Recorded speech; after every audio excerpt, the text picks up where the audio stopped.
By this time, you should have at least one or two ideas for potential topics for your essays and some real-life times you can use to start your essay. This presentation will help you see how you will work in your anecdote and start to weave a compelling essay using what's called show and tell. It will also tell you how to structure a narrative-style essay. Now that you have some ideas for topics and stories for your essays, it's time to plan them out. These essays are different than most that you wrote in English class. They do not use the 5-paragraph structure, and they are more casual in tone and style. You don't need to memorize this structure, but I just want you to get an idea of how you will be putting together your essay. You start with a mini-story called an anecdote, and then provide background to the incident or moment, and then you spend the rest of your essay explaining and analyzing what it all meant.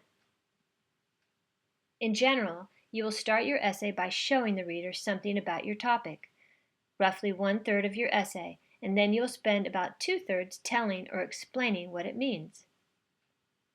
In a narrative essay, it works best to show the reader something about your main point at the very beginning. If you use a mini-story or anecdote, it will draw them in, just like a grabber or hook sentence. Even better, you can use it as the first paragraph of your introduction. You let them see your point for themselves. Telling in an essay is when you tell the reader or explain what you mean. You explain your points and reflect and analyze and interpret them.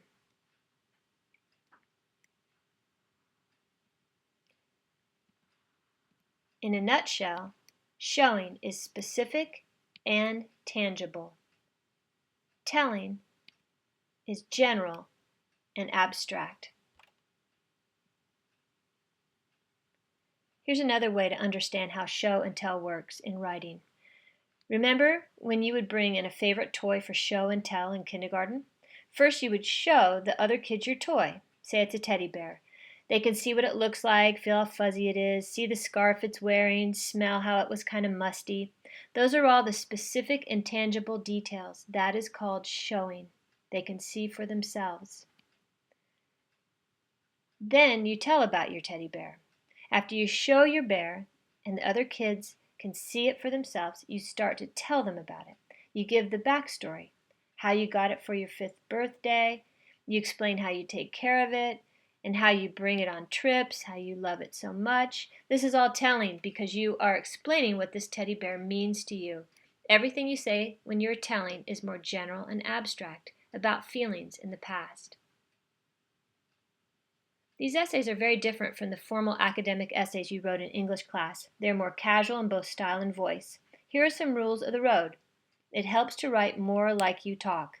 Try to avoid forcing in long SAT words and stuffy transition words like nevertheless and furthermore. If you wouldn't use a word when talking to friends, don't use it in the essay. This will make more sense as you start to put together your anecdote, the show part of your essay, and when you go on to explain what it all means later. Just keep this in the back of your mind so you have a simple structure for your essay. Review handout 5, which is a sample outline for a narrative essay. You will be able to see how you can assemble your essay, starting with your anecdote in the introduction and going from there.